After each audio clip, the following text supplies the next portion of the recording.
All right, welcome to Y Space. Hey, y'all. We are deeply involved in the current state of pollen in my house right now. Okay, so it's just everywhere. It's real bad. I mean, Yeah. I opened the back door to let the dog out this morning, and the entire backyard is just a coat of pollen. yellow. Like, I know. Went to the ATM over the weekend at some point. You know, obviously the screen is black, as all screens are. I had to wipe it off so I could see what it was asking me. Oh, yeah. That's the season. Wait, which one is English? Espanol? I can't see too much yellow. It's killing us. Poor little Judd. He looks like a bug today. His eyes are a stink bug, if you will. His eyes are so swollen and puffy. Yeah. It's like, God. God. I know. And I feel like it's worse this year. I do too. I mean, we had a significant couple of winter events here, but I just don't think it was quite enough to kill it all the things that you really need killed. Yeah. No. But. Yeah, so that's what's going on here. We had a basketball weekend. The boys won their tournament. That's exciting. Yeah, two of the games actually, they won 34-4. Oh, 2-4, yeah. So, I mean, that poor little team was sad. That's fair. But, we needed a little confidence booster. So we had that. We had, the additional 7 as usual over the weekend. Yes. And I surprised Aaron and flew his best friend out, which was so fun. And we got to go to Prime Social. Listen, wife of the year over here. Finally got to tell me about Prime Social. I want to know about this place. What does it look like? Is the food actually good? Okay, so we've had delivery from there before, and it was not good. The food was not good. Okay. But I told Aaron at the time, I said, Aaron, delivery places you have to eat it as soon as delivery sushi is not going to be the same experience. No. And there's no way it's bad in person because it is so wildly popular that for a year we've not been able to get in. Yeah. So as I was so focused last week on getting his friend here, I forgot to make reservations. Okay. Which are not something you just come by. So instead of panicking or actually even telling anyone in the group, I said, let's just go. And I was pretty much just on a wing and a prayer at that point. So It's real bougie. So you get to the front of what looks like an office building, like a big tower. Okay. And you come in and there's just a little kiosk and a woman. She's in all black. And I was like, ooh, this feels very terrifying because I'm coming in and she says, and your reservation is under. And I said, we're just a walk-in. I could tell then that everyone said it with confidence. You're like, we'll just take one table. It's fine. Yeah. I said, we're a walk-in. And then everyone with me was like, what is happening? Okay. I'm like, I got this, guys. I got it. She's wait. So when they got there, they did not know you didn't have a reservation. I didn't tell a soul. Why I had such wild confidence, I have no idea. But I assumed to myself, I was like, listen, if they say no, we'll just go to the fancy seafood restaurant next door. Yeah. I was like, I'm pretty much just trying it out. So the woman says, she's typing on her, she's like, for 4? I'm like, is this going to work? She goes, and I said, yeah, just 4. We're walking. She goes, well, we've got 4 seats at the bar available. Well, we'll take it. And they were looking at me still like you're an idiot. And I'm like, yeah. So then she takes us in this back around this corner and you go in this private corridor and then you go to an elevator that only she has the thing to. Oh. Which I had a lot of questions at that point. Then I was a little worried because I don't really love elevators. And I was like, but it's the kind of elevator she does her little thing and you get in and there's no button for you to push anywhere. Okay. Well, you're already this far. You've got to see it through. Well, and I just assumed there was no telephone, or the fireman button. So I guess odd. I guess she would know if we got stuck. I don't know. But I was like, okay. And you're in it for kind of a minute because it's a really tall building. And so the whole time I'm like, I'm just going to play it cool. It's all black inside the elevator. Okay. So not a window on one side? No, you can't see a thing. You're in a black cube. Got it. So I'm like, okay, cool. Just own it. We're cool. And then the door opens and I was like, okay. And then there's another woman in all black. And she says, right this way. Very And so you're walking down this hallway that's very dark. Again, everything is dark. But then we come into the room. And the whole ceiling is like exposed wood beams, but it's like covered in ivy, which I found out was actual real ivy. And I was like, how do we water this? Lots of questions. Yeah. And it's all over. And it's basically like an L shape.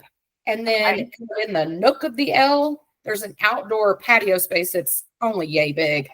But it has a fire pit and they had a TV up. I think the TV's probably always there because it wasn't just like strung up. Yeah. But I'm pretty sure it was like the NBA game was on in there. So there's a little fire pit and the bar's right there. And so there's like a couple of tables over here, like maybe 6. And then in the L, there's maybe 10. So, I mean, you can't and that's the whole restaurant? That's the whole restaurant. Well, no wonder you can't get reservations. They got 3 people in at a time. What did you know? So we sit down at the bar and the guy comes up to us and again, all black, very swanky. And so he says, hello, I'm Nicola. I was like, oh, we're not even right. Okay. And he says something like, I'm the drink curator. And I was like, we don't even call it a bartender? Cool. And it's like, 7:30, but I noticed of course, all these people, they all have their sunglasses on sitting at their tables. So I'm like, okay, cool. Should have brought those in. Already feels above my pay grade. Yeah. So I'm kind of looking around and I'm like clocking people. I'm like, oh, there's no gray. Okay, cool. Okay. Oh, and then I look up, I'm like, oh, Charles O'Menahue walks in. And I'm like, okay. So the people we're with though, right? Aaron's not going to know. Yeah. The people we're with, sadly, they're Panthers fans because they were from Charlotte. So, I mean, listen, I can't fault them for that. But I mean, his best friend is a big sports guy, but he, not like this with the Chiefs. And so, so I'm internally freaking out. So I think to myself, I'm going to text Becca. So I started to get my phone out, and then I noticed nobody has their phones out. And so I'm like, oh, are we not supposed to? Like, I can't look like a tourist here. Yeah, I'm going to play it cool again. Go back to being cool. Right.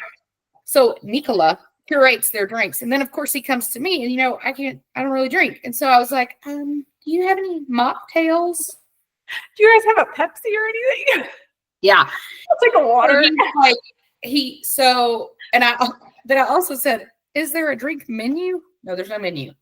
He curates the drinks on the spot. So you could just tell the flavors that you like and he just. Yeah. So basically he starts with Aaron and you tell him what kind of alcohol you want. So Aaron's like tequila. And so then he's like, and he doesn't give you any prompts though to be like, do you like sweet or sour? He's just like, and you're like, oh, okay. So when he gets to me, I'm like, do we have a drink menu? He just looks at me like I have spoken another language. And he's like, no. Like, cool. I'll just stick with water. Good. I'm good. So then I'm like, so we're all in a straight line, right? And it's loud though, because there is music playing. And people are talking. And so we're trying to talk to each other. And I'm trying to figure out how are we going to share sushi across 4 people. And so I say to the girl next to me, who's Aaron's best friend's girlfriend, I say to her, let's just let the guys order. They're sitting at the end. Let's let them order. We'll just sit here and talk. Yeah. And so I'm trying to tell her, she too is a Taylor Swift fan. Okay. So I'm explaining to her, this is how I know about Prime Social, and this is the place they run out, all this stuff. So she's been on high alert with me as well. Okay. We love that.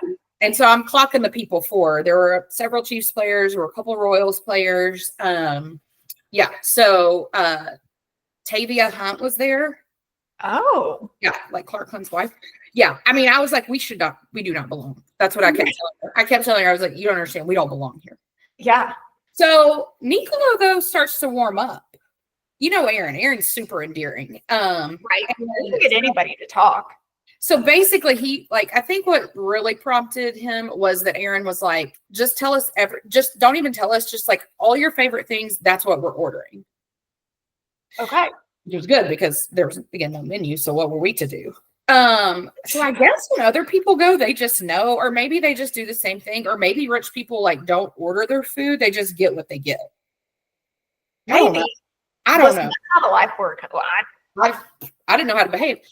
So anyway, they get all friendly. And so then I kind of try to jump into the conversation, of course. And so I'm like, oh my gosh, I'm just excited we're here. This is so good. And the sushi was phenomenal. It like, wow. Because I'm thinking we're landlocked, like. Right. How good can this be? It was so good. Like I would die to eat it again right now. And so anyway, I was complimenting him and he did end up making me a mocktail. I endeared myself, obviously. And so I said to him, I was like, oh my gosh, this is so cool. Like we've lived here a year, been wanting to come forever. And I'm just kind of like looking around. He's like, oh, really? So I'm like, okay. But then he went away and we were like, huh, he's gone. So then he comes back and he's got this guy with him, all black suit again, of course. Okay.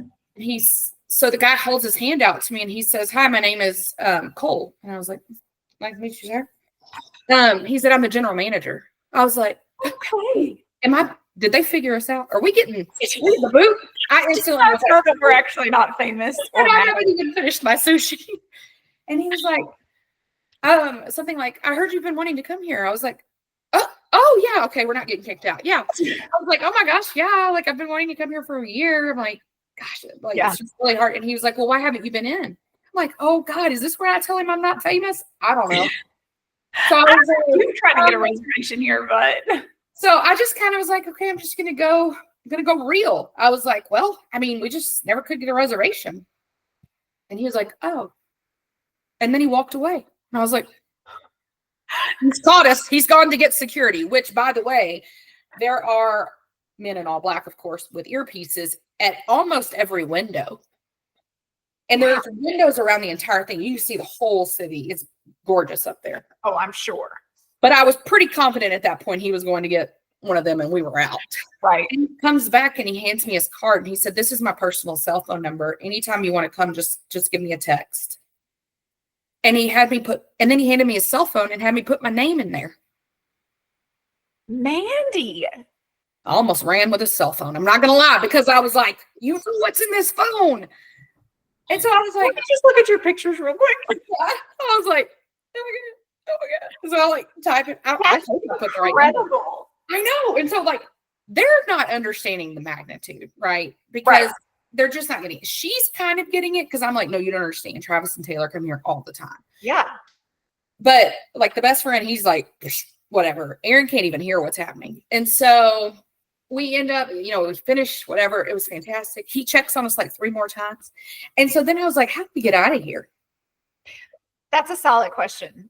So there's another exit, I guess. You don't enter and exit at the same place. We wouldn't want people to cross paths. Well, and you'd have to wait on the cube to come get you. And so when you're ready, like there's apparently someone watching you, I guess, because this woman just appears after his best friend paid for it. Thank God, because it was very expensive. So it was like the second he was done signing his name, she appeared. Oh. And she was like, right this way. So I jumped, I'm like, oh my God, let's go, everyone. Right, don't upset them. And you go like this other way. And it's weird the way they take you places. Like you don't walk between tables. Okay.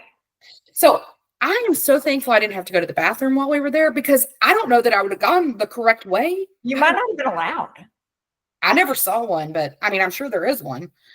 I wonder if this is just, here's the thing. If Travis and Patrick own it, like all these athletes are probably going, I wonder if it's just one of those restaurants where they know that they can go and like, nobody's going to have a camera in their face. Nobody's going to be secretly recording them. Like they actually get some privacy for a nice dinner. Well, I did pull up my phone at one point and it was kind of dark in there. So, I'm getting old. So it's kind of hard to see. So I did kind of have it up, but I was checking to see what the babysitter was saying. And I did notice a lot of glares. And I was like, get back. I mean, that ties to a story. So anyway, she takes us, the second he signs a receipt, she takes us to this other cube. She puts in a code. She says, it opens up. She says, have a good evening. Oh, we get in, no buttons. I'm like, well, I hope she knows where we're going. I mean, and then we go back and out. The other lady was, and I was like, well, this was weird. It's like being in the Matrix. But here's the funny thing about it. So the first time we ever heard about Prime Social was, remember the first first game Taylor went to. Do you remember the pictures that came out when Travis is like sitting on a bar stool and she was like hanging on him and we were all like, whoa. those were the bar stools we were sitting on. Oh. And that's why everyone was like freaking out that there was a picture, because you're not supposed to have pictures. Okay. But I went back as soon as we got out the door, and I was like finding that picture, and I was like, y'all, that's where we were sitting. Of course, she was enamored. She was like, oh my gosh. But they were like, okay. Yeah. Like, It's we could have been in the very chair. So, but they were not there. Sounds like Trav's in Florida, so we missed Yeah. eating together. But I Oh, totally how cool. why they go there now. Yes. My friend's girlfriend, she ordered the espresso martini. Okay. And I was like, well, you know, that's what Taylor gets. Of course you ordered that. I wish I could drink. So yeah, it was amazing though, but but now I've got his cell phone. So now I'm like, well, but I kind of wonder I'm going to wait a while. Clearly I'm not going to try. We can't use it, but like, we're going to use it. But I'm like, is he going to answer? Am I really going to get in? Or was this like a BS kind of situation? Listen, I'd say text it and be like, hey, I would like to come this weekend, or this weekend. Any chance I can get a reservation? Well, I thought about like saying, hey, home games. Is that, can we do that? Like, because but then you don't want him to know. Like, oh yeah. Like we I can't don't know if he like misunderstood and thought we were somebody. He probably did, because he was probably like, well, they wouldn't have got in. But guys, if you're in Kansas City, just go to say I'm a walk-in. Apparently it works. Okay. Well, that's awesome though. How fun. That was our weekend. What did you do? Okay, well, I went and did, Easter basket shopping. Okay, I was thinking I got to get that done this week. Yeah, so I had taken Friday off of work last week because I was like, I need a day away from people and things and responsibilities. And so got up, got the kids off to school, and I was kind of picking up around the house, and Doug was like, go, you need to get out of the house, go do something that you want to do. And I was like, okay, so I went and got a pedicure. Oh. Listen, everyone in San Antonio apparently does not work on Fridays, because I think the nail place opened at 9:30. I was there by 9:45 and it was covered up. Oh. All the chairs were full, and it's not like prom weekend was not this weekend. Yeah. It was all grown women. So I can't figure out what it was, but it was very nice to get out. Those women that don't work out of the home. Maybe that's like a normal Friday thing. I wouldn't know because I'm always at my desk. But I did that. And then while I was out, I was like, oh, these kids have got to have Easter baskets because Easter's next Sunday, which that snuck up on me. So I went and did that. But I do think that this is going to be the year that Grayson finally figures out that Santa and the Easter, like it's a whole ruse put on by parents. And I'm okay with him figuring it out and us being past that part of life. So he had asked a couple of questions last year about Santa. And I'm more of the like, I want to come out and be like, yeah, you're right. It's mom and dad. But I was like, well, what do you think? And so then, he thought about it for a while and then he moved on about his life. So we didn't figure it out. But then the other day we were at Sam's and there was some new book. There's a series that he really likes. And there was a new one that came out. Right. And so I was like, oh, okay. So I had grabbed it and like stuck it under a few things in the Sam's cart so that you couldn't see it. Mm-hmm. But apparently he saw it in the back of the car, and I did not realize that. So we were at the tennis courts the other night, and he was like, I can't find that book that you got me. And I said, what are you talking about? And he said, well, that book that I showed you, I can't remember the name of it. And I said, I don't think we got that for you, buddy. And he was like, well, I'm pretty sure I saw it in the car, and it's not in my room. And I was like, well, I'm pretty sure if we got it for you, we would have given it to you. And he was like, I can't find it. And I was like, maybe we just didn't get it, but it's going to be in his Easter basket. So I'm like, is he going to put 2 and 2 together? You don't think you should go stick it somewhere in the house right now and then be like, and let him find it and him be like, oh, you know. I bought it for the Easter basket. If I give it to him now, I got to find something else to replace it. I can't. But you're just willing to let it all go on this one? He's 9.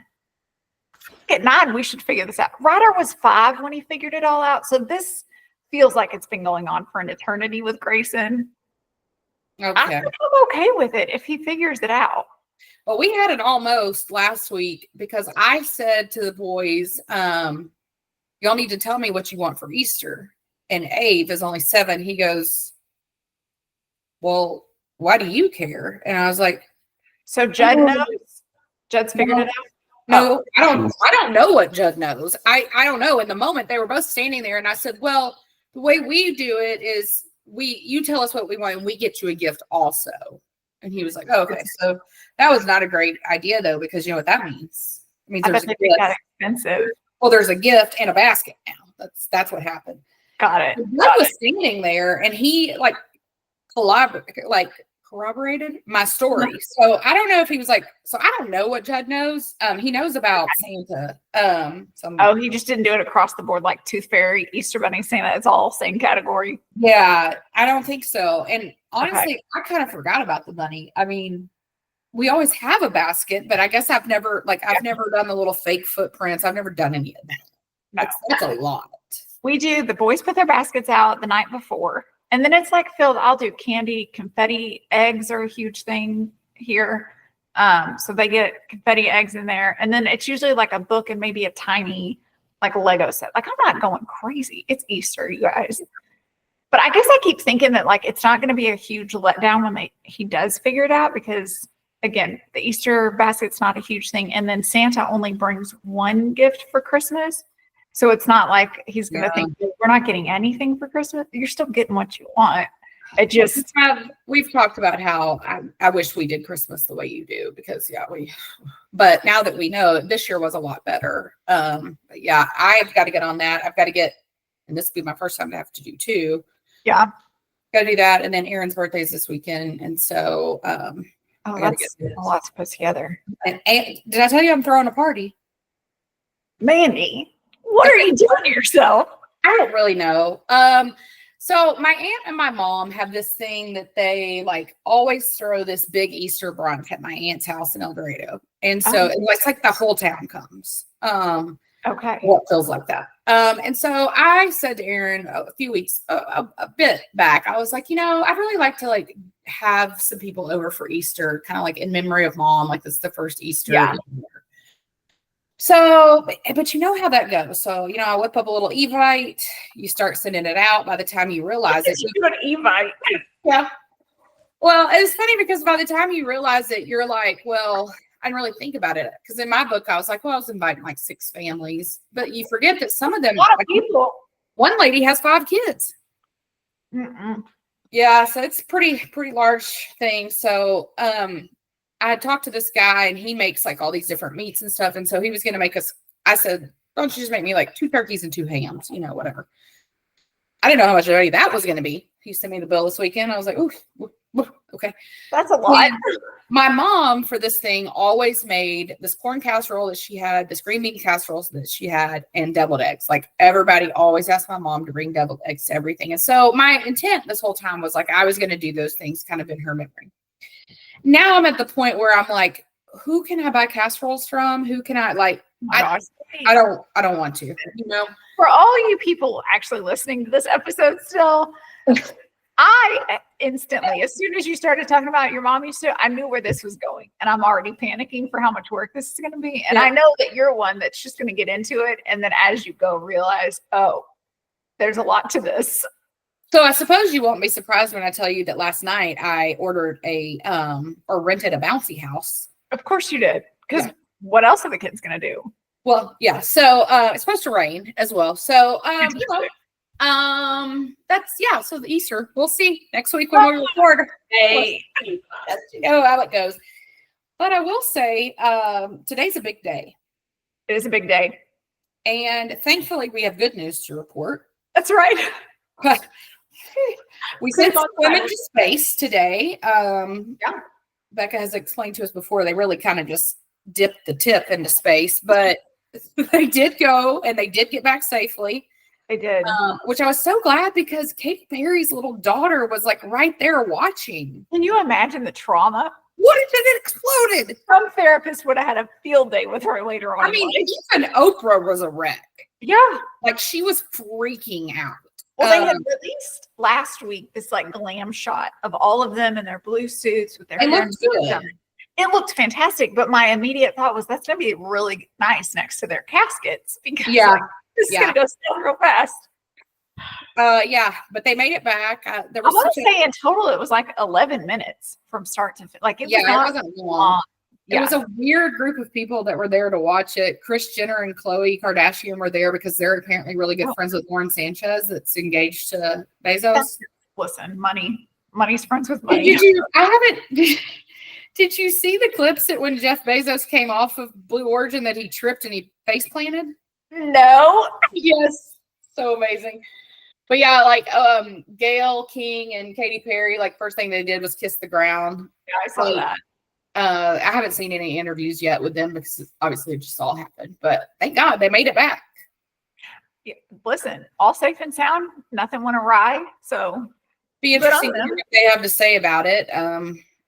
You know, anybody that would be a better songwriter, I would think they could make songs about it, but I don't know that Katie's going to pull it off.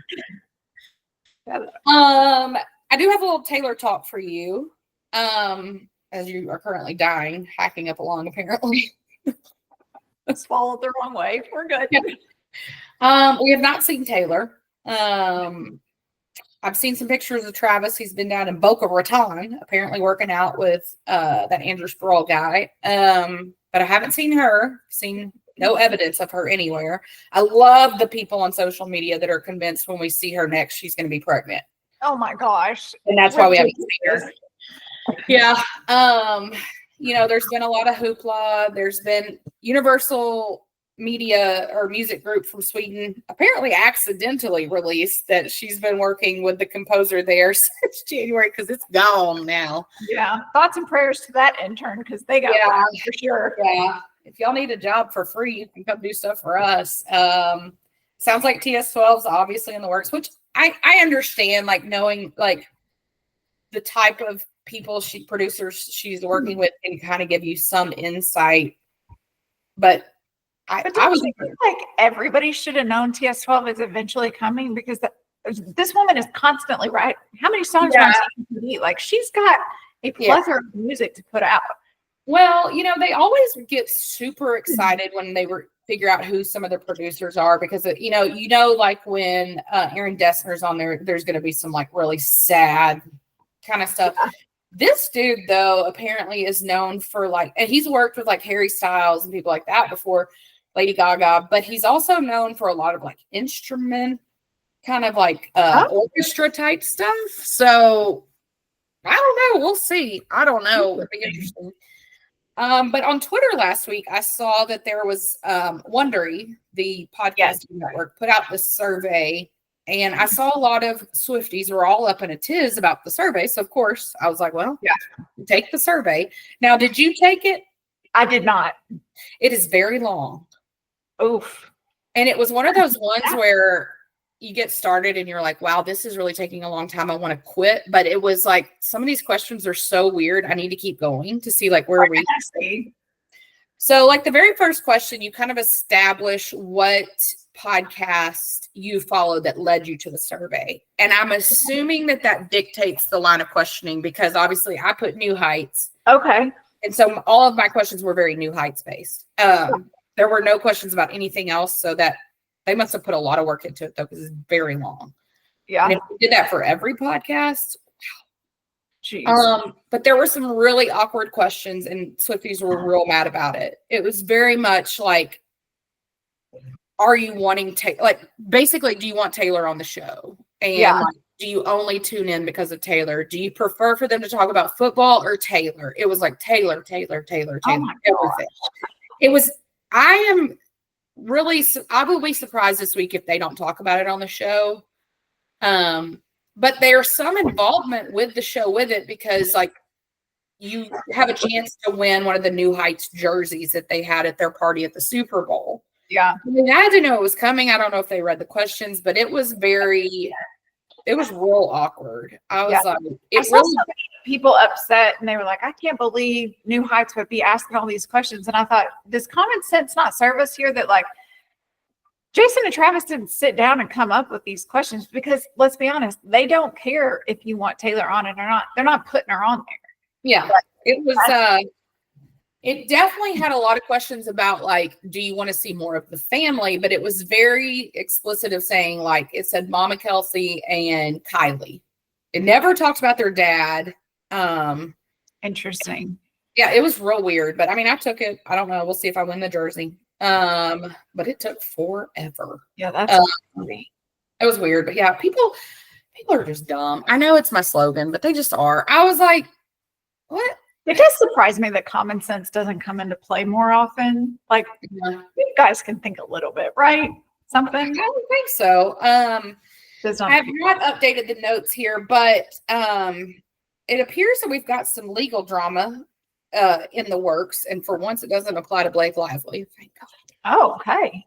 It sounds like that Taylor and her team sent a cease and desist to Kanye. Another explicit tirade about sexual stuff with her on Twitter, and it sounds like they issued a cease and desist. And I think it's like to the point now that if he says something else, I think she's like, they've either made it known or started the pre-filings to file a lawsuit against him.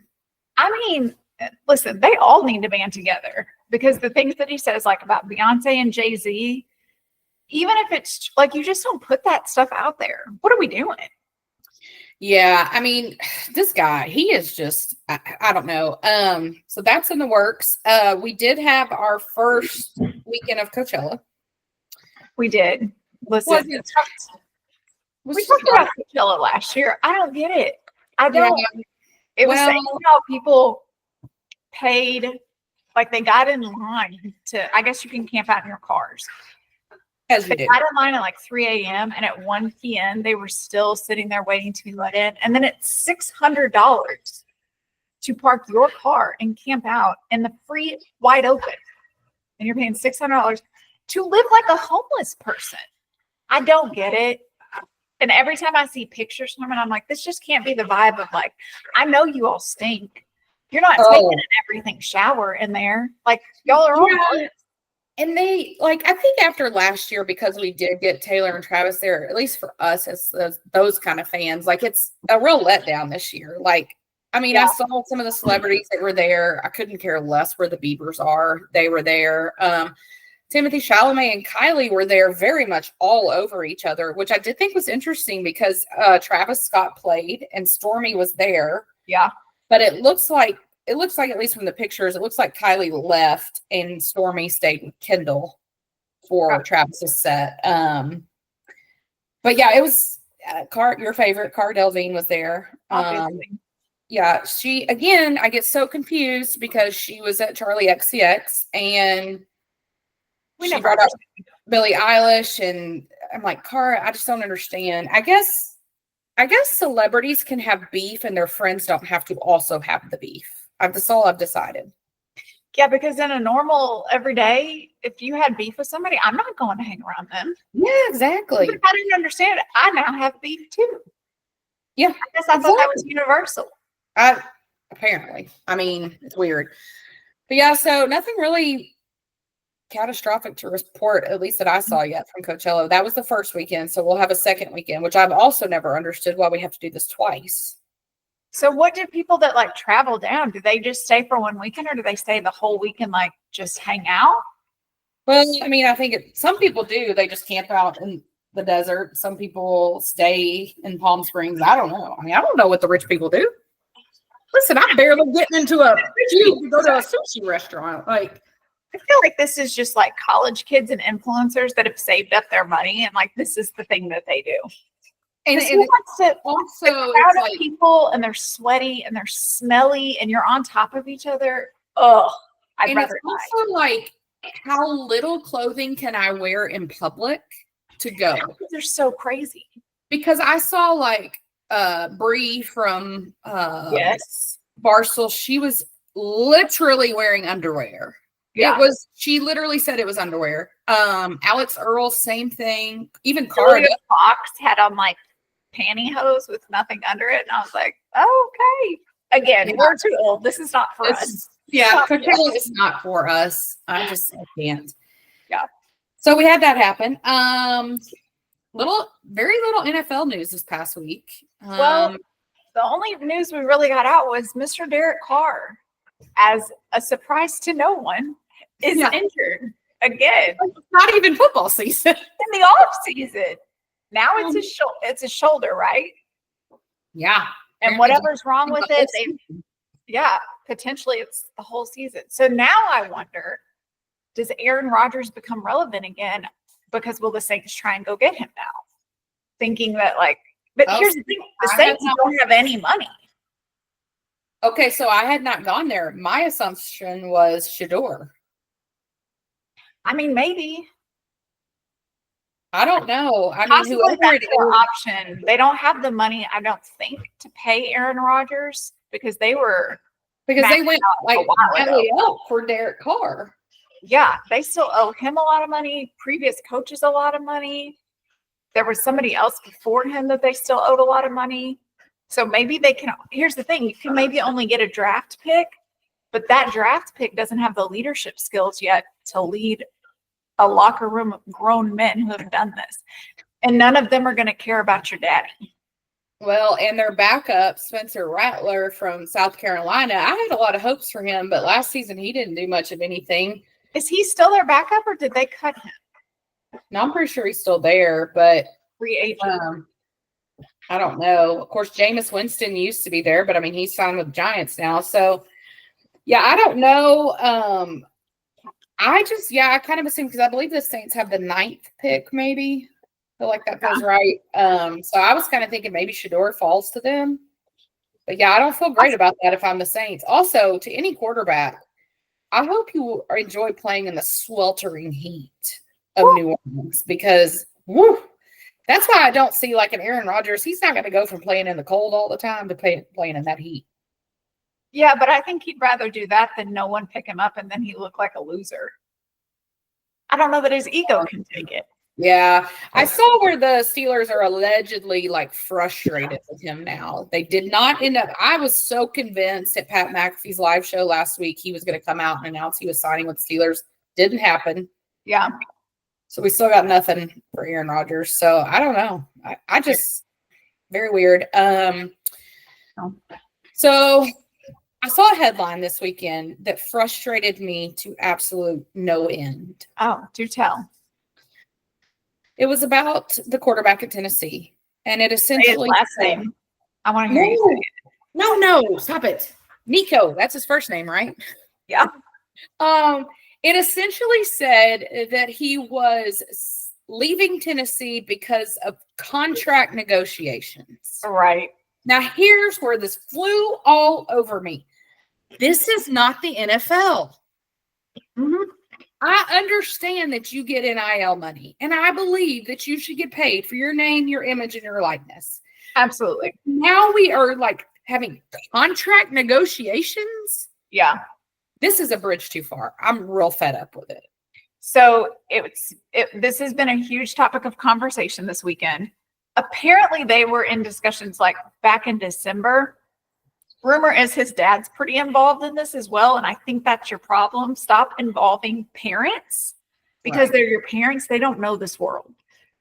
So here's the thing. I am all for, if you think that you are owed more money and you go out and get your worth, absolutely 100%.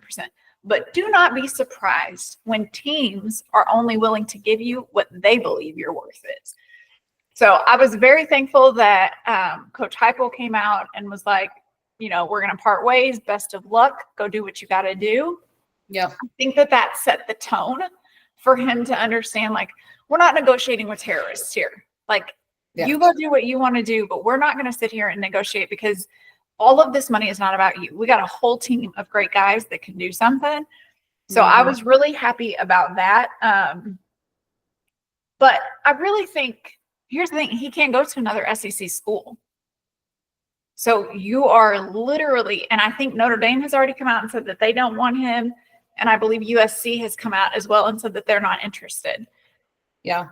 So not only do you want more money than a current SEC school is willing to give you, but you can't go to another SEC school where the money is because you decided to enter the portal during the spring.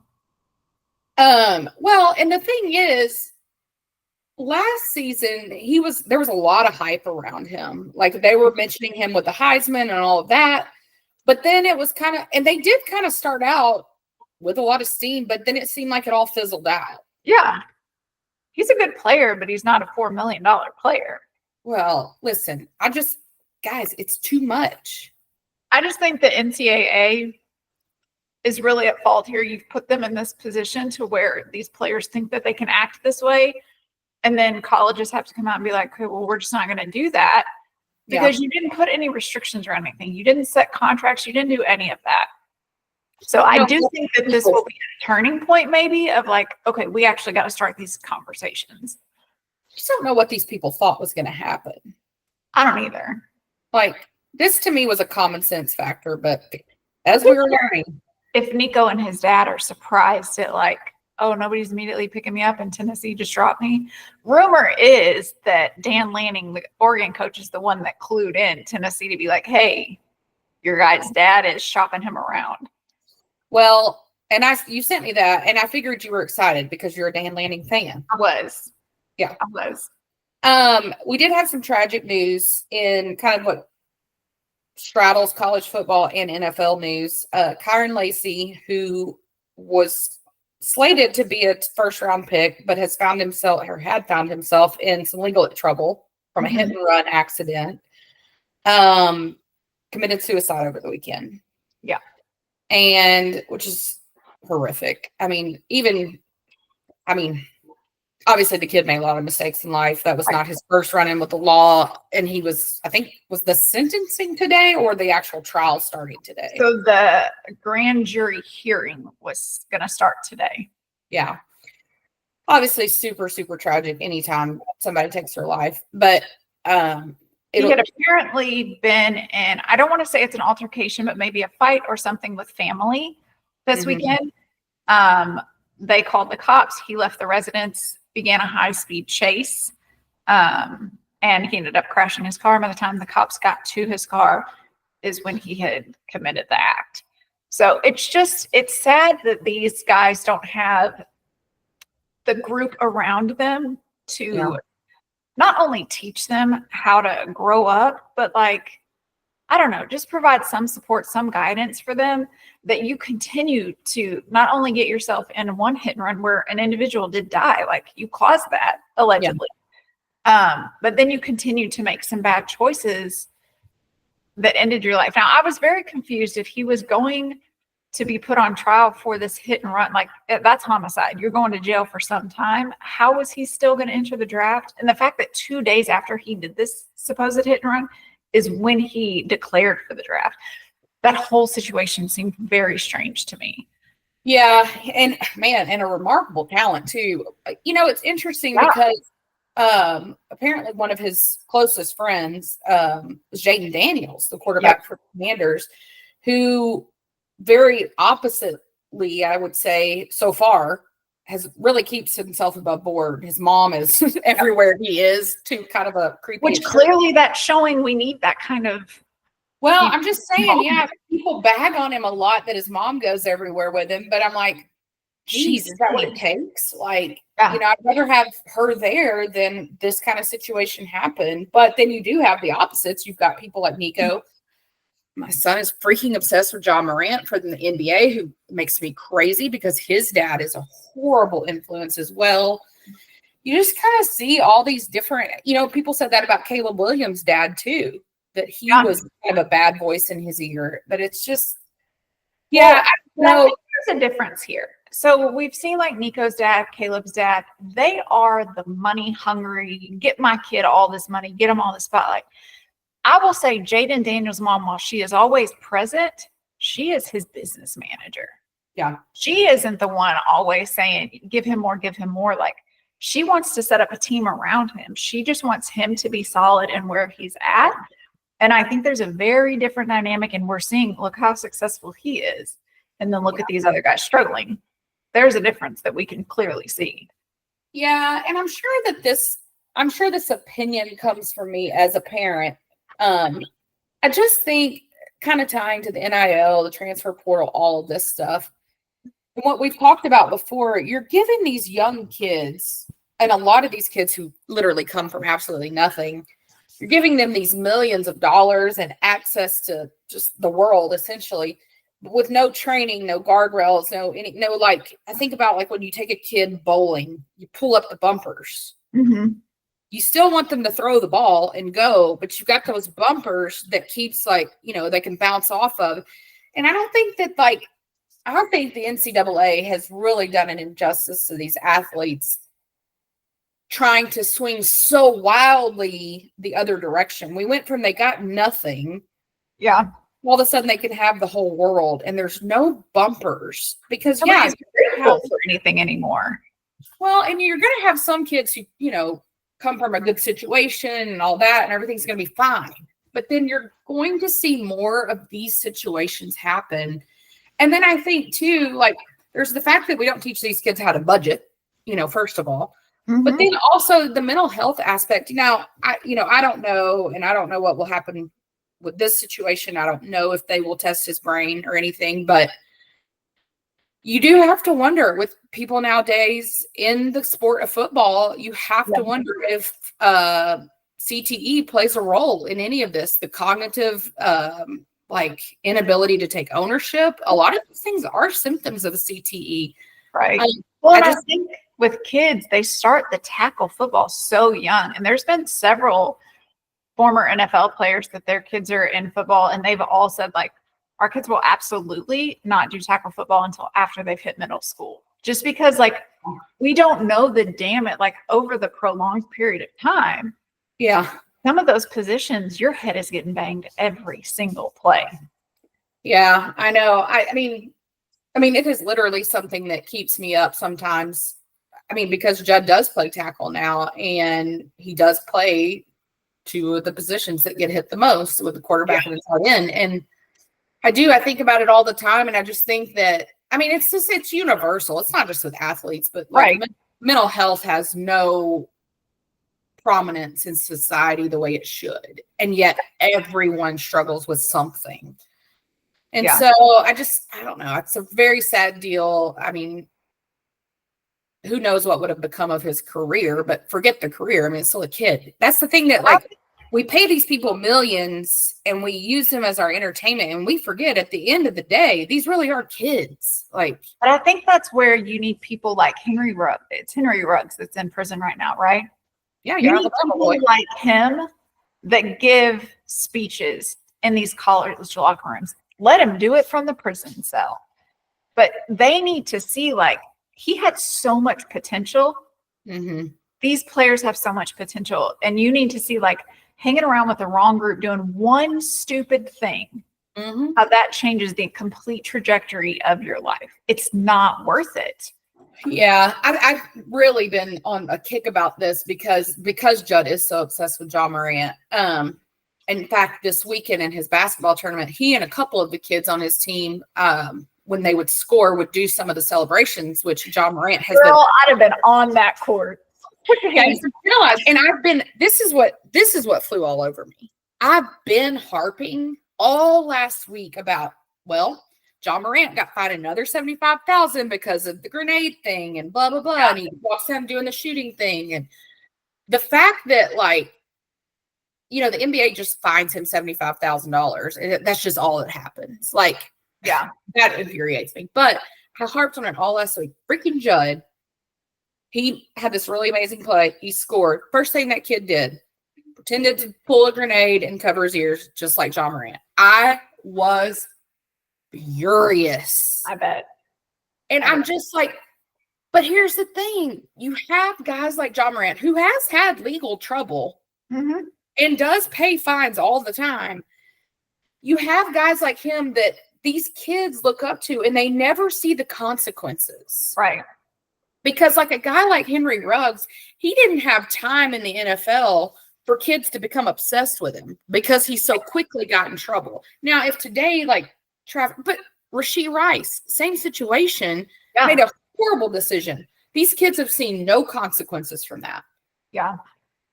And I don't know. As a parent, I feel like I sound 95, but I am raising look at it from a different perspective. Yeah. What we can see, what your road's going to look like. And I'm just please look up to somebody else, anybody else. Yeah. I don't care who it is, but gotta be somebody better than that. Gotta be somebody you could look up to. at least so far, until we find out something different. Rory McIlroy finally completed the Grand Slam. I am so excited for him. I am too. The Masters weekend was so good. It is a tradition unlike any other.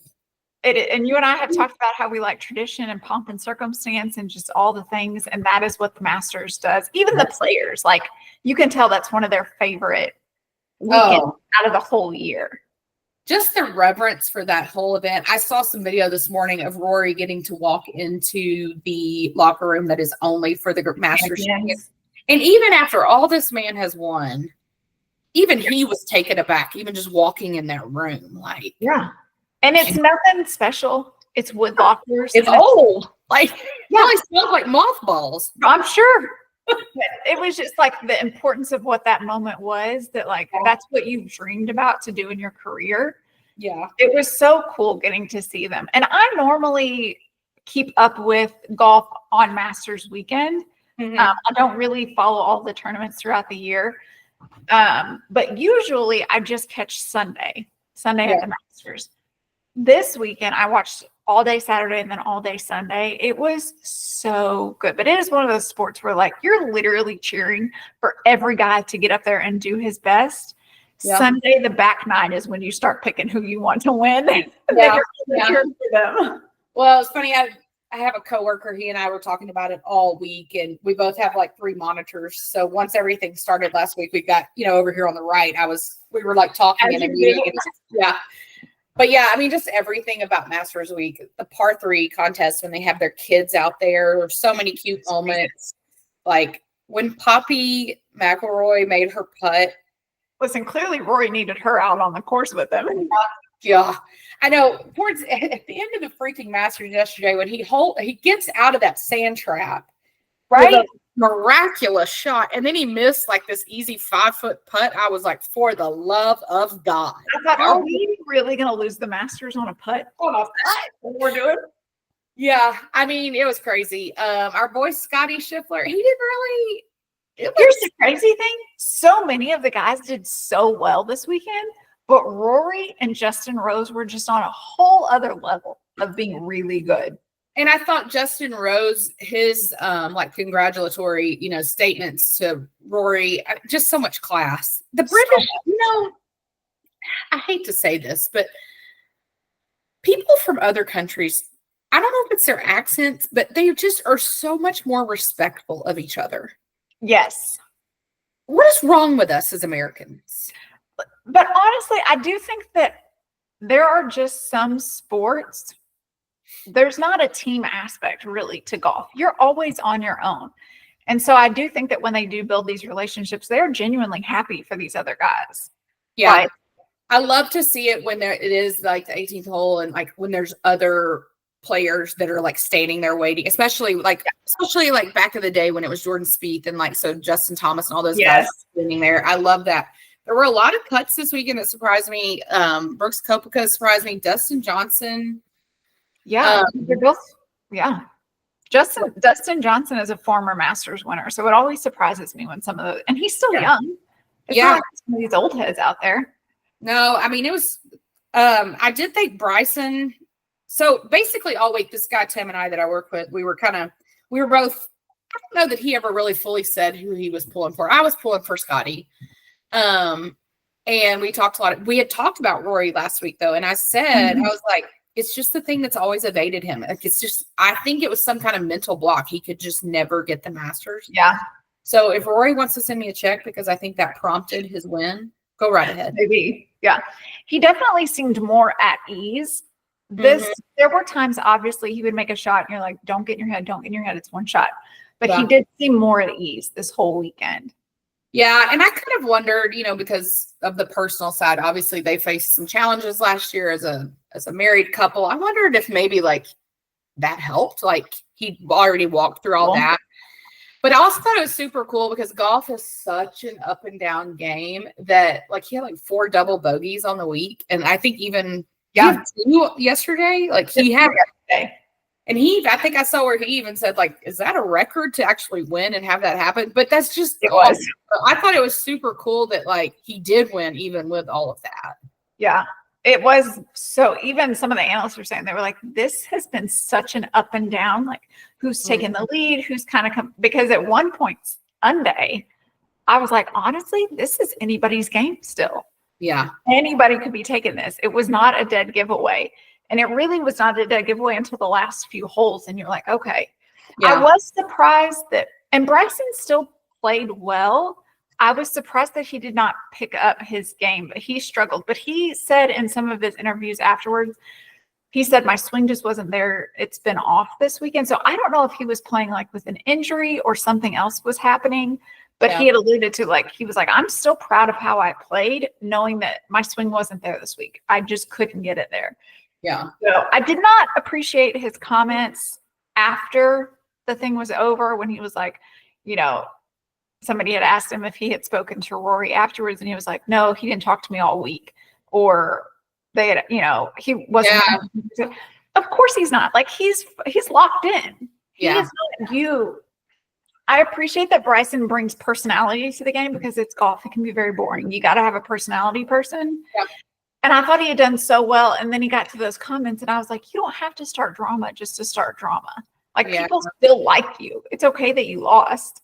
Well, and I think there's going to always, until they figure out what to do with professional golf, there's just going to be this beef between the LIV guys and the PGA. And I just think that it doesn't do anything for the game. So I really hope they can figure that out. But yeah, I'm always sad when the Masters is over. I just know it's just so, there's nothing, it really is. I mean, Jim Nance is not wrong. It really is a tradition. Yeah. Like, I mean, it's just crazy how. Now, I love the no phones. I do love seeing everybody being locked in, and they're not, you know, text on their phones or picture, you know, they're so close to those players. I can't even imagine if they had like cameras right in their face. Yeah, so I do appreciate that they don't have that. I did have a few takeaways from it. Okay. Number one, on the Golf Channel, after the game and before the game, the analysts, the guys that talk, are former players from, like, nobody knew them then. And we still don't know them now. They were so bad. So, like, at one point, it was almost like a Kamala Harris speech where it was a bunch of words and it didn't make sense. And I was like, did he just talk about a duel with the sun? What are we doing? Like, it just was wild. That's amazing. And I thought, like, because I was like, we need some of these more current people that are fresh off retirement. Yeah. Because this is a sport that people play until they're in their 60s. So we just got to get who we can get. Yeah. That's amazing. So, yeah, that was funny. I also think that maybe we should get a self-tanning brand that focuses on golfers and their foreheads. Because when they would take the hat off, and, like, from here down was a great golden brown, but this was whiter than white. White, yeah. You guys, that doesn't look good in pictures. We gotta fix that. Rough. So, very rough. And then as soon as Rory finishes and he walks into the clubhouse, they go into Butler Cabin, and it's like Jim Nance, and then it's the president of Augusta, and then you've got it was Rory, and then Scotty Scheffler, last year's winner, and it's just so somber. It's like you're at a funeral. Yes, that was my immediate thought, and I realized, like, you're in there because they're setting all the chairs and everything up outside, but then they, like, put the jacket on him in there, but then there's, like, he's not going to give a speech. So then he doesn't know what to say. But then you also put the jacket on him when he goes out. It was so weird. I was like, we gotta the logistics are odd. Yeah. Yeah. I'm not saying let's get some influencers and let's, pep this up, because we do still want to keep with tradition, but we could do something better than that. It was just so weird. Yeah. But yeah. I did see Jet and Pookie were at the Masters, speaking of influencers. Yeah, and I can't tell if they just went, like, during the practice rounds and on the family day, because those days you can't take the phones. It's the competition days that you can't have them. So I was like, I wonder if it was easier for them to get tickets to things like that. But we cannot be turning the Masters into an influencers event. That takes away from the whole thing. Yeah. Yeah. No. Well, unless Bob does sports, please don't. Let's not. Now, if they do need to hire us to come and we will go. That's totally different. Yeah. We're not going to stick a camera in people's faces, nor take videos of ourselves in an open space where it looks awkward. Like, nobody walking around you wants to be in your TikTok. Yeah. We can't. Yeah. But it was so good. It was so enjoyable to watch. Yeah. In other news, I believe it's tonight, right? The WNBA draft. Yes, that takes place tonight. So I think Paige Bruckers from Connecticut will probably be the first pick. I got confused yesterday and I had to confirm with you because they did announce that she did sign a deal with Unrivaled, which if you're not familiar, basically you get paid pennies to play in the WNBA. Yeah. And so several of the veteran players created what's called Unrivaled, which is essentially in the off season, a whole nother league, basically. But it is a little more like commercialized, obviously, because players are trying to get more money. Right. But typically what happens for the most part, if you are a professional women's basketball player, what has historically happened, you play the season here in the States and then you have to go abroad and play in other countries. And so then you're away from family. It's just a whole thing. And you still don't make any money. And so Paige Brucker signed a deal. And I think I read the deal that she signed with Unrivaled will be worth more than she'll ever make in her WNBA career, which is crazy. Yeah. But I just think you don't have as many sponsors and the sponsors aren't putting as much money towards WNBA yet. I do think that there has been a pickup for it. But as they've said in previous years, like the WNBA, they're behind. Like, they need to make a lot of money to get back even in budget. So it's going to take them a minute. But I'm excited that there's that league to allow those players to play there. But yeah, it'll be interesting to see the draft tonight. Yeah, Unrivaled I'm glad they're doing it, especially for just the fact of some of these women just need to make money. But it is kind of a jacked up situation now because you do have several players who sign a lot in endorsement deals. So they make more doing that than they'll ever make playing, Caitlin Clark being one. But then they don't play in Unrivaled. But then I can't fault Caitlin for not playing in Unrivaled because then you are risking injury. And you never know. I mean, luckily, I don't know if there was anything catastrophic this year with the Unrivaled season, but there could be. And then what happens to your WNBA career? So it's just. Well, and I do wonder if whenever that first happens, I wonder if the WNBA will start putting in their contract, like, if you sign with the team, you can't play for them. But I guess they couldn't if they've always let these players go overseas. So what's the difference in going overseas or staying here?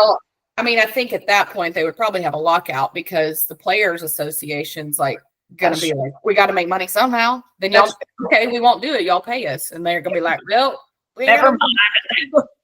Go ahead. Yeah. Yeah. So I don't know. It'll be exciting to see where these players end up. Any other sports news on your agenda? I don't think so. Been following some baseball? Nope, not even kind of. Got it. Figures. Okay, you want to talk or you want to answer some questions? Let's do some questions. Okay. This is from Joe. Let me move your face. Okay. From Joe, thoughts on the Chiefs picking up other safeties right now in free agency without picking up McDuffie's fifth-year option yet? So the Chiefs do have until May 1st. So calm down, Joe. We got a minute. Yeah. I've got a new running theory, though. Oh, do share. I don't think we are going to pick his fifth-year option. No. Think about it. We let Snead go. Yeah. So they re-signed, if you're not familiar, they re-signed Mike Edwards, who used to be with the Chiefs. They brought him back. They've actually signed several safeties. Why would you do that if you're planning to pick up McDuffie's fifth year? But he still seems to have so much to offer the team. But you would have said, we did say the same about Snead. Yes, that's true. I've never understood why they'll go out and start making all these like pickups in the free agent season when finish your in-house. If you're going to keep them, let's go ahead and sign them. If you're not, go ahead and tell people you're not going to keep them. I'm sure there's strategy in it, but this has to be obnoxious for the players to be strung along. Because sometimes they've got to sell a house. Sometimes they've got to buy a house. You've got to get kids switched schools. I don't understand the taking forever to do that. I just am kind of leaning that direction now. I think that they will put the basket on Karlaftis, and I don't know that it's a bad decision. I mean, I will say Trent McDuffie is kind of a jerk in person. He refuses to take pictures with kids. even if he's like not with his family or anything. So I don't know. He's kind of a jerk. So I don't know. We'll see. But my thoughts on it are, I just have to live by the motto of in Brett Beach we trust. That's true. He I does. it never makes sense to me. Every off season, I'm like, well, that's easy. And then we go to the Super Bowl. So but what I am saying is, I don't think it's going to be catastrophic to us if he doesn't pick up his kids. No, I don't think so. It's just he's one of those players that you're like, but he's a Chief. Like, you've got to keep him. So, but it is cool that they brought back Mike Edwards. That's got to be a good feeling for him too, because some of these guys that do get traded away. I mean, Tyreek Hill's a perfect example. He'd probably give at least 18 of his children up to get to come back to the Chiefs, and that ain't happening. And by the way, apparently his wife has filed for divorce this past week. Well, when you dangle your child over a balcony, Michael Jackson style, I mean, he's got another one my son looks up to. Maybe this is a note about my parenting. Is that? He's just into sports, and these happen to be the athletes that get all of the media time, but also the athletes that their head's been hit a few too many times. So, yeah. Yep. This is from Sal. Rate these artists and why. Ed Sheeran. It's kind of a weird combination of people. Ed Sheeran, Post Malone, and Justin Bieber. I mean, you didn't give us the qualifying questions that we typically like. Now, are we talking looks, talent, personality, who they are? Are we just all encompassing? I don't know how you answered. I'll just give you my 3. Okay. So number 1, I went Post Malone. I just really enjoy all his collabs that he's done lately. I like that he kind of spans all the genres. So he's been fun to listen to. I don't know that he's done a collab yet that I have not enjoyed. And then I went Ed Sheeran. He just seems really normal. Now he is picking up a lot of media steam right now. Is he about to release an album? Yeah. Okay. But he does about every other 6 months, it feels like. So that's fair. And I enjoy his music. It's not one that like as soon as it releases, I'm going to go listen to it. But the songs that I do hear, I enjoy his stuff. I went Justin Bieber last just because I need somebody to step in and handle him before he becomes the next Britney Spears situation. Yeah, and I can't enjoy your music right now while I know that your world is completely imploding. I need you to get help because people really like you and we want you to succeed. So yeah, I went Ed Sheeran first. Okay. Because like from a lyricist point of view, I think he writes really good music. That is true. I'm always drawn to those artists who write really good music and are fun. And he's like fun. And he seems like so normal. Yeah. Like just as shocked as anyone else that he's famous. Yeah. I did see an interview with him last week. Well, that was what it was. Oh, never mind. I gotta save that. I gotta save something. Okay. And then I did go Post Malone. I have enjoyed his collabs. He seems like a genuinely nice guy too. Yeah. I don't love the whole, it's kind of like Maddie Healy. I don't love the whole like smoking and drinking while you're performing. Fair. I do wish he would clean up his act a little bit. Yeah. And his teeth bother me. Yes. But listen, you've permanently done that with grills and things. So unless you're going to go full veneers. Yeah. It's just a bad look. Which this would look so weird with all the face tattoos. Exactly.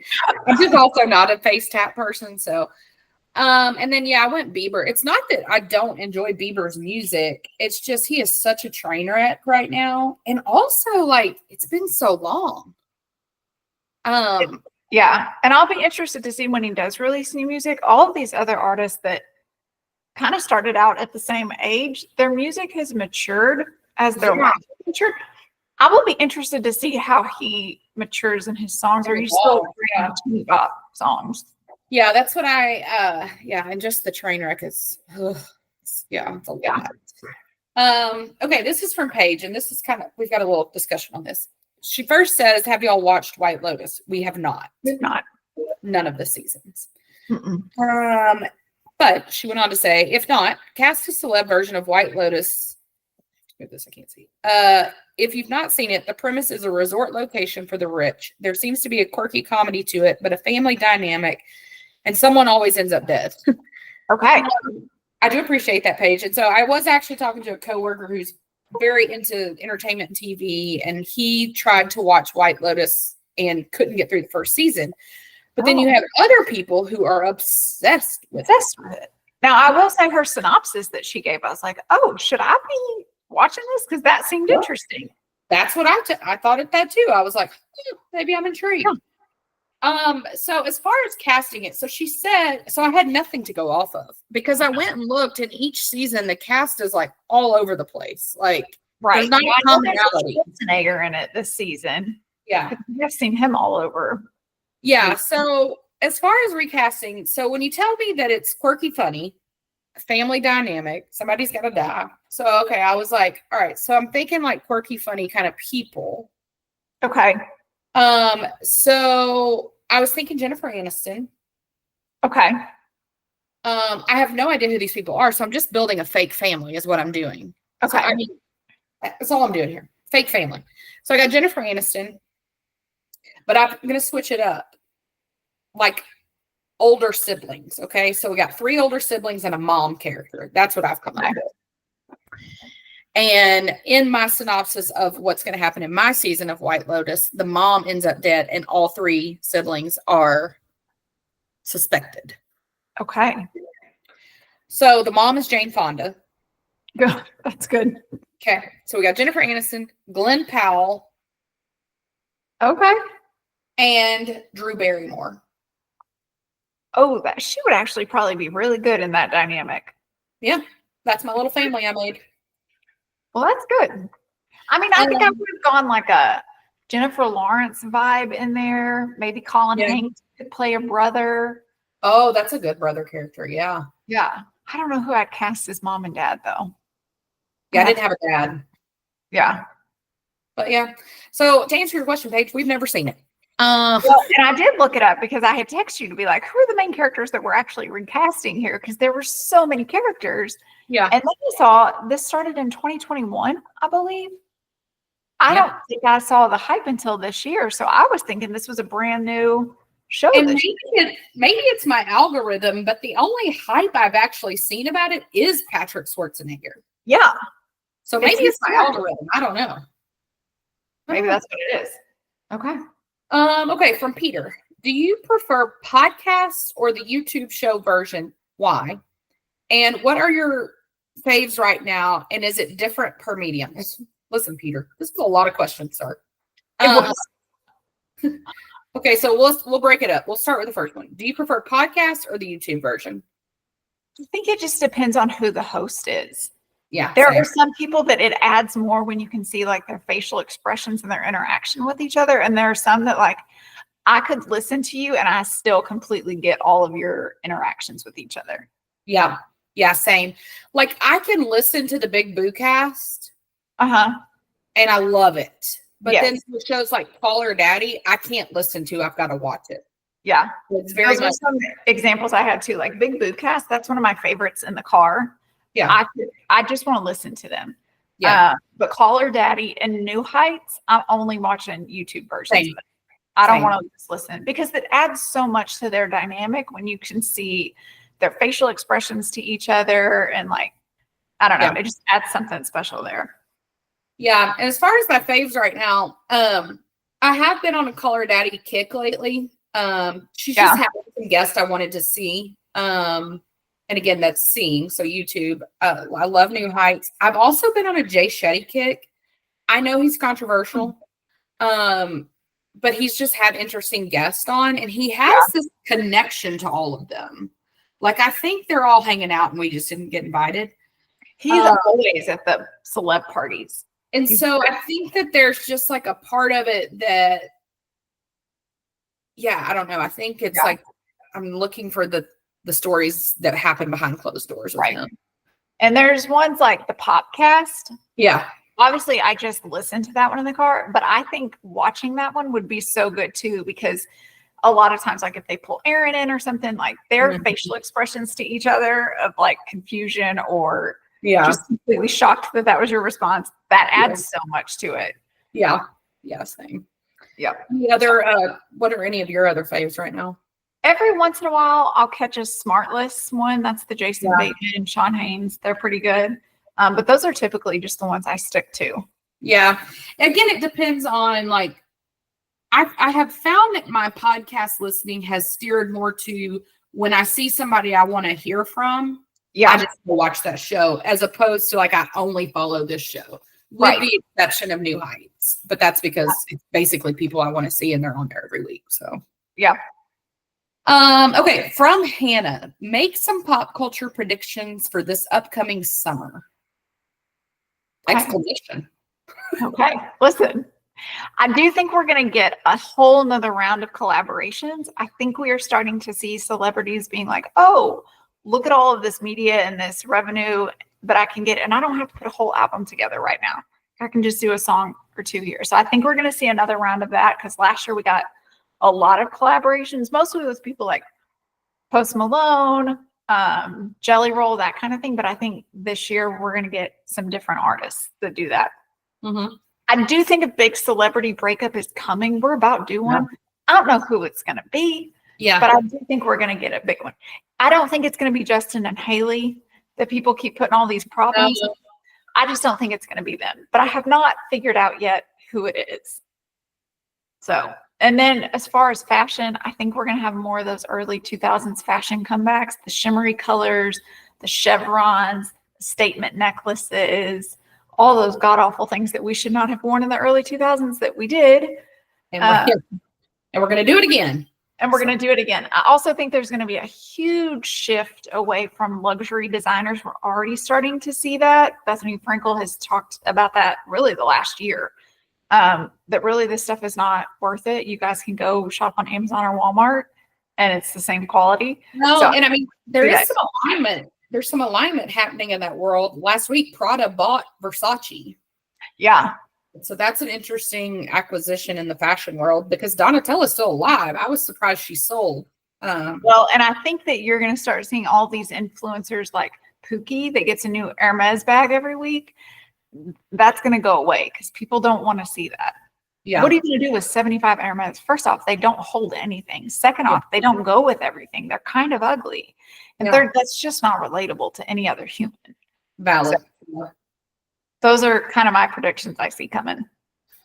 These are some good ones. I too do not think that Haley and Justin are headed for divorce, but I actually have a surprising prediction about them. Oh, do tell. I think Haley's going to go to rehab. Oh, or you know, one of those like emotional retreat kind of things. Like maybe she's been like darkness retreat.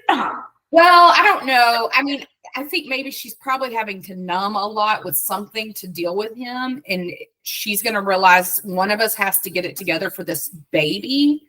And so she's going to take the ownership of doing that. So I've got that. I do think we're going to have a big celebrity breakup as well. I had some thoughts, but not really any that I was very confident in. I just feel like we got one coming. Okay. I do think there is going to be a big baby. Like somebody big is going to have a baby or get pregnant. I would do that too, I think. Yeah. I'll just stop there. I do perhaps think maybe it could be somebody in our favorite couples, but I don't know. Okay. We'll see. And then I was thinking too about the fashion. I don't know if it's because of Coachella this weekend, but that vibe. I feel like that vibe is coming back. I think it's interesting because the Met Gala theme this year is so different than society is right now. So out of touch that I feel like everyone's like, I have no idea what to do. I'm just going to be a hippie. Yes. That's what yeah. And then similarly to what you were saying about the Hermes bags, I feel like the whole culture of labels is going to go away. And I think it's going, instead of a stock market crash, we're going to have an influencer crash. Which we need to reset. We do. It's too much. It's too much. It is far, far too much. I'm just over it. Yeah. And then I just had one prediction. I don't like to make bad predictions about people, but I feel like we are close to the fall of Brie.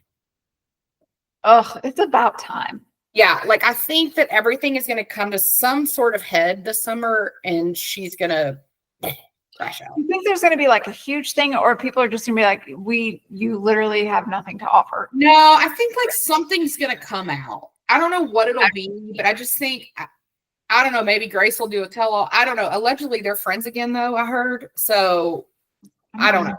we'll see. I just feel like there's going to be a crash. So Okay. we'll see. We'll be waiting. All right. Do you want to do some Y factor? Let's do some Y factor. Okay. What are you not liking? So what I'm not liking this weekend, this has to go with the Masters since that was my weekend viewing. I cannot handle grown men that when the golfer hits it off the tee, as soon as the club meets the ball, you're yelling, "Get in the hole!" It's a par 5.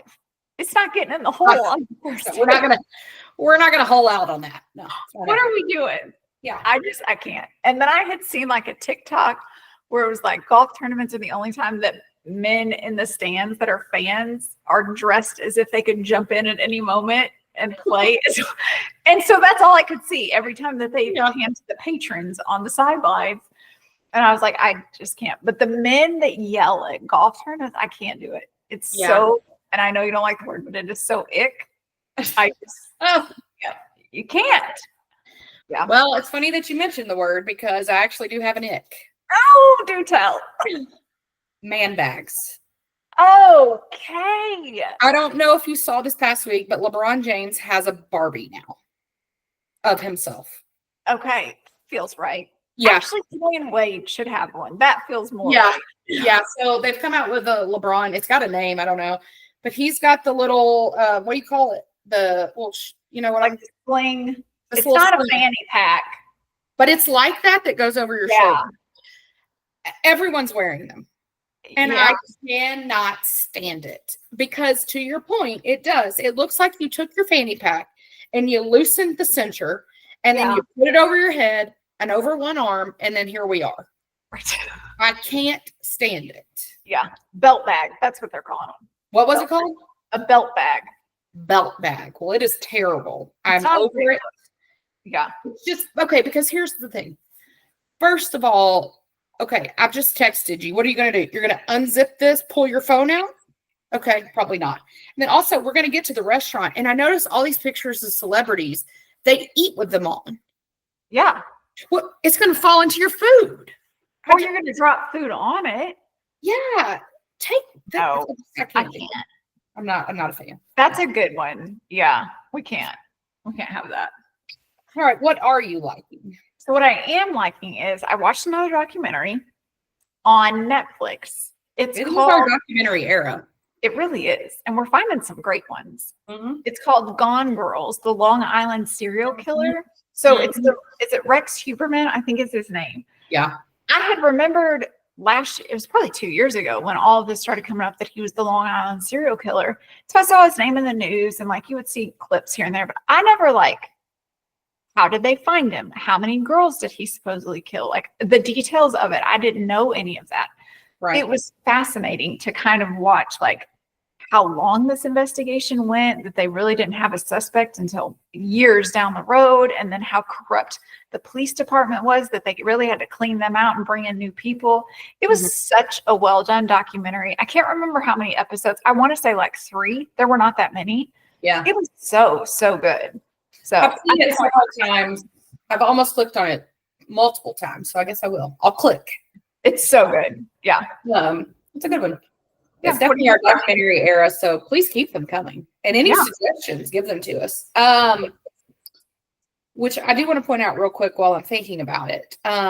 We don't get into politics on here, but there has been a little snafu with some tariffs that do impact China, which could impact TikTok, which is not really what I need to have happen right now. But if that does happen, you guys can send your questions on our Instagram. Yes.com, all written out. So if things go awry with TikTok, you can still find us over there. Yep. But the thing that I am liking, I watched Call Her Daddy with Ed Sheeran. Okay. I believe it was last week's episode. I watched the whole thing. I don't typically catch a whole episode. While I'm very impressed with what Alex Cooper has done, she can get on my nerves. Yes. Especially if she's fangirling. And it's too much. A lot of times she fangirls a little too hard. Now, hey, I get it. Because if I got to interview Taylor, I'd have to pull it in too. But I just think I'd have enough couth to pull it in. I do too. I say that, but guys, I don't know. In fact, this weekend, the girl that I was at the restaurant with, she said to me, if Taylor did walk in here right now, what would you do? And I said, we'd freeze. I'd probably play it cool. She goes, really? Because she's like, inside, I would be freaking out. I was like, oh, inside? Right. Totally freaking out. Trying to control the outside. Right. I don't want her to think I'm crazy. I'm not trying to catch a cease and desist. Yeah. I'm not trying to get that bouncer at the door in the all black with the earpiece. I'm not trying to get taken out. No, but that's kind of Alex Cooper. A lot of times in her interviews, she's fangirling so hard that I can't even hear the question. Like, it's just too much. And it's typically over people I can't stand. AKA, what's her name that I don't like? Makeup girl. Oh my God. What is happening? Oh, Michaela? No. The girl the singer that wears the clown makeup. Oh, Chapel Roan. Yeah, Chapel. Jesus Lord. Wow. Oh, we run a pop culture podcast? Yeah, like that interview, I can't stand Chapel Roan, and then Alex Cooper freaking out over her, it was just too much. Anyway, Ed Sheeran interview was fantastic. She did have a few moments of freaking out, but Ed is so chill that he was just like, yeah, you know, whatever. He did have a few Taylor nuggets, so those were fun. He said that like 4 times a year they get together, and he said they have a proper sit down, which I enjoyed that. He said that they'll like sit down and talk for 6 hours. What I wouldn't give. Right? To be a fly on the freaking wall. I won't even tell anybody what you say. No, I mean, I have to tell Becca, but that's it. Right. I mean, we don't count to each other. Yeah, but I do love that terminology now that I'm going to start using. I would like to have a proper sit down. Yes. Okay. But it was really cool. Just, he is so just literally normal. Yeah. And it's cool to see fame not change him. And he did say that he will at some point go completely country. You know, he used to live in Nashville, and that's how he and Taylor got to be close. And that's why he went on the Red Tour with her. But he said that, yeah, eventually he's going to make the transition to country music, but he has so much reverence for the genre. He wants to be completely ready to go there and stay there. Interesting. I was very surprised by that as well. But yeah, it was a really, really good interview. It's always really cool to hear him talk about his wife. Yeah. A lot of times I forget that they have a kid or 2, maybe. I think I too. Yeah, I forget that because he seems like such a bachelor still. It's always impressive when celebrities like him can keep so much of that private. Yeah, I mean, we've never seen. No, they're never out and about. Yeah. So that's pretty impressive. Yeah, but I love when he talks about her because they grew up together. Yeah. And then reconnected when they were a little bit older. That is a lyric from a song. But yeah, it's a really, really good interview. And yeah, he does have an album coming out, but I do feel like he puts out an album all the time. Quite a few.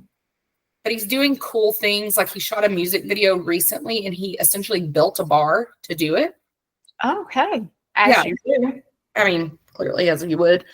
But it's a good interview, so I enjoyed it. Okay. Well, that's good. Yeah. We got good recommendations, folks. All right, so we'll be back next week. We will see what happens between now and then. There is no telling. No telling. We'll see. All right, well, thanks for listening, y'all. Bye, y'all. I have no idea how to stop this thing. I was trying to get real quiet because I never